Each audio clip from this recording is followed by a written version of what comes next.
notícias e novidades do Corinthians. Agora aqui os jogos do Corinthians no Paulistão 2026. O Corinthians então pega o Santos, Palmeiras e São Paulo, o RB Bragantino, o São Bernardo, o Velo Clube, a Ponte Preta e o Capivariano. São esses aí os times do Corinthians que vão jogar.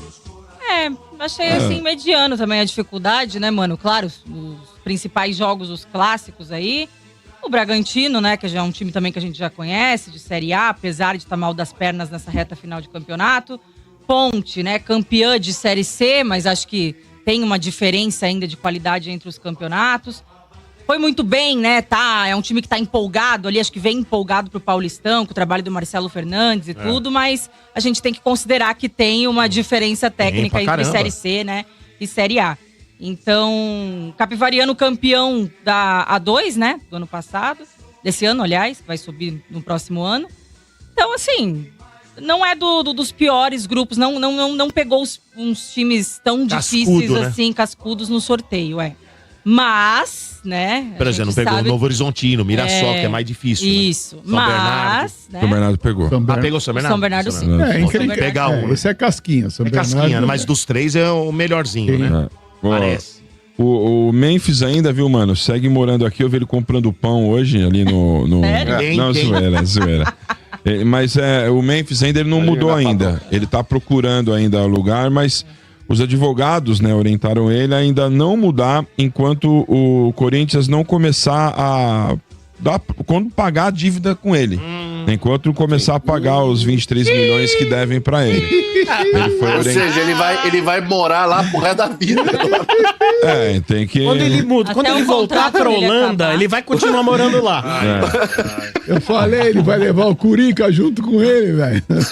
Mas desde que saiu essas coisas na mídia, né, de que ele se prontificou a mudar ou que o Stabile tinha pedido, porque até teve divergência em veículos que publicaram que ele que tinha se manifestado primeiro, dado a ideia de que ele poderia mudar, e outros que falaram que o Stabile que pediu para ele, né, mas desde que a gente foi o pessoal aí de mídias segmentadas do clube foi apurar, já foi dito que ele não ia se mudar, que ele não quer sair de lá e que tá no contrato.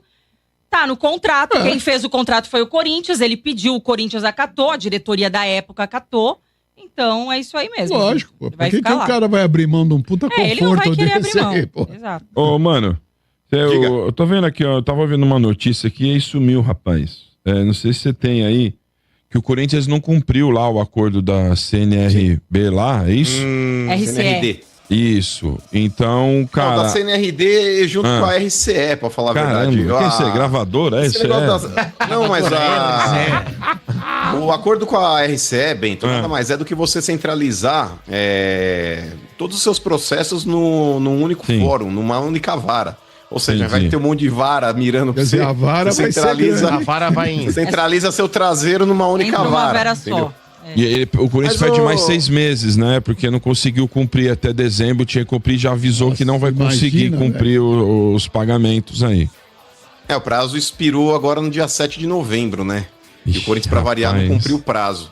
Mas é que tá, Bento, existem alguns processos que estão desmembrados. Por exemplo, do CNRD, o Corinthians ele tem pago, inclusive ele tá num transfer ban aqui, nacional também, pelo fato de ter atrasado, mas ele quitou a outra parcela aí, a segunda, já que essas parcelas elas são pagas acho que de 2 em 2 ou de 3 em 3 meses, e o Corinthians tem honrado, inclusive dentro desse processo, com o Cuiabá. Agora, com relação a esses outros processos que tá nessa RCE, eu não sei se são talvez aí credores do Corinthians que eram funcionários ou prestadores de serviço que não são clubes. Porque quando você vai para essa Câmara Nacional de Disputas, ô Sombra, eu não sei exatamente se isso aí tá atrelado com a dívida, por exemplo, com clubes de futebol e jogadores, e a RCE são dívidas com outros fornecedores do Corinthians, porque gira em torno de 190 milhões essa dívida que tá na RCE.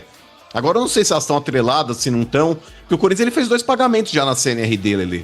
Você saberia explicar melhor a respeito dessa situação? Era 2 parcelas. É que assim, como ele fez o pagamento atrasado, ele teoricamente ainda fica com o transfer ban, mesmo tendo pagado atrasado.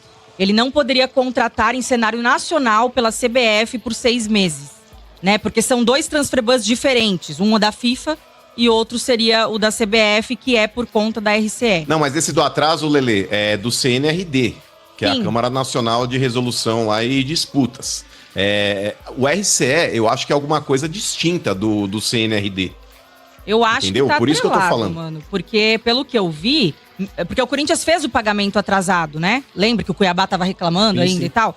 E aí, pelo que eu tava olhando aqui, pesquisando sobre isso, fala que mesmo tendo pagado atrasado, ainda teria que ficar uma punição por 6 meses, segundo o regulamento deles lá, né? Mas que o Corinthians estava tentando negociar com a própria CBF. Não, o próprio pra Osmar sair Stabile, disso aí. ele falou isso hoje, Lelê, inclusive, numa declaração que ele deu, dizendo que ele pretende quitar tanto o transfer ban, que o Corinthians está ativo na FIFA com o Santos Laguna, quanto esse transfer ban aqui Da que ele CBF. acabou sofrendo da CBF, até dezembro. Ele espera estar quitando isso para justamente ter um fôlego para poder negociar na janela e não ter nenhum tipo de impeditivo para trazer novos jogadores. A gente Mas agora, de espera verdade, também, né? ô Lelê, com relação, por exemplo, ao André Cury. O André Cury é um dos credores que o Corinthians tem, e eu não sei se ele tá nesse acordo na RCE ou se ele tá na CNRD, enfim. Parece que tá, viu, Ele mano? tá, mas ele não topou, tanto que ele entrou Mas, na justiça pra... Tem 4 partes, ô Lelê, dentro desse processo que não toparam o acordo. Isso, Um deles é o André Cury. isso, exatamente.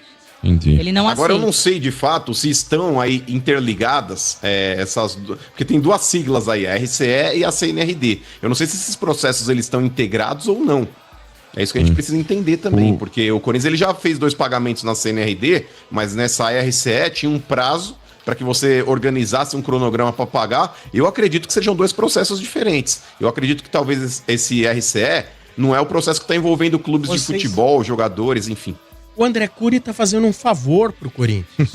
Ele tá, É no, sério? ele tá no direito dele, gente, de não aceitar. Ele tá no direito O clube deve dele. pra ele. Outra. Gente, se o Corinthians ele não ficar insolvente e não conseguir pagar por essas questões, os caras vão ter que, em algum momento, entregar o Corinthians. Eles vão ter que largar de alguma maneira. Não existe dinheiro de graça. Não existe. Sim. Pode parecer, vocês ficam, o André Cury fica bravo com o cara. Vocês têm que no futuro, a longo prazo, vocês tinham que agradecer. Tinha que ter mais 10 André Cury na vida do Corinthians, mais na vida do São Paulo e do Santos, pra ver se a coisa endireita. O que tinha que ter era mas, ô, gestor Sombra, eu não fico competente. puto não, né? cara. André nesse vai ponto eu pegar não fico fazendinha. puto. Porque tem muitas pessoas aí, tem corintianos que muitas vezes falam, mas o cara é rico, ele pode esperar. Eu até acho que quando você faz um escalonamento de dívida assim, RG, por exemplo, quando você faz aí essa centralização, geralmente quem faz esse tipo de centralização é a empresa que está quebrada, e aí como você tem vários processos distribuídos em vários lugares, aí você centraliza tudo no único lugar para você criar realmente uma lista ali de prioridades e começar a pagar todo mundo. Então você centraliza todo mundo ali para ninguém começar a te boicotar, colocando aí, por exemplo, penhora dentro de alguma coisa, bloqueando contas, enfim. Aí você coloca tudo dentro do mesmo lugar para você criar essa prioridade de pagamentos. E geralmente as pessoas que vão receber primeiro não são os empresários, é verdade. São os empregados, são micro e pequenas empresas. Sim, e aí depois tem você vai começar a prioridade, pagar o lógico. grosso, sabe? Aí você começa a pagar o grosso lá no fundo e nesse grosso tá o André Cury. O Mota tem tá pessoas que sempre ficam aí. pagando o grosso. Ó, Pois mano, só pra Mas tem pessoas que explicar. ficam bravas. Só Diga, pra Lelê. explicar. Falei. A RCE é o regime centralizado de execuções, né? Só que ela trata de dívidas apenas na esfera civil. Enquanto foi o a que eu falei. RND é especificamente da CBF, né? Um regime nacional de dívidas. Sim. Então ela trata das dívidas que são específicas do futebol. Ok. É isso. Então. Ô, Sombra. É isso. Então, nesse ponto aí, Bento, por exemplo, dessa RCE, são pessoas mais humildes, cara. São pessoas aí que você tá lidando ali com micro e pequenas empresas. Marmita. Também. Deve ser. entra justamente nesse tipo de Vidraceiro, lembra que tinha dado B.O. lá com o clube aí, vidraceiro as lá? empresas, Isso aí. que eles Não, contratam. Jardineiro. Isso. E só Bom, é mais isso. uma coisa pra fechar, Bentó. O Corinthians estava com muitos caras no DM, né? E aí agora ele vai aproveitar a data FIFA pra tentar Joga recuperar dia 20, todo mundo. né? Volta contra o São Paulo no Clássico Majestoso aí dia 20. E o Fabinho Soldado também deu uma entrevista ontem falando que eles estão trabalhando, o que o Dorival tá esperando é que todos os caras que estavam no DM já possam estar sendo relacionados e voltando contra o São Paulo. O Vitinho e o André Luiz, que estavam machucados já há algum tempinho, parece que já estão na transição, já estão voltando. E aí falta o Raniel e o Hugo, que tiveram problemas na coxa e que devem voltar também contra o São Paulo aí. O técnico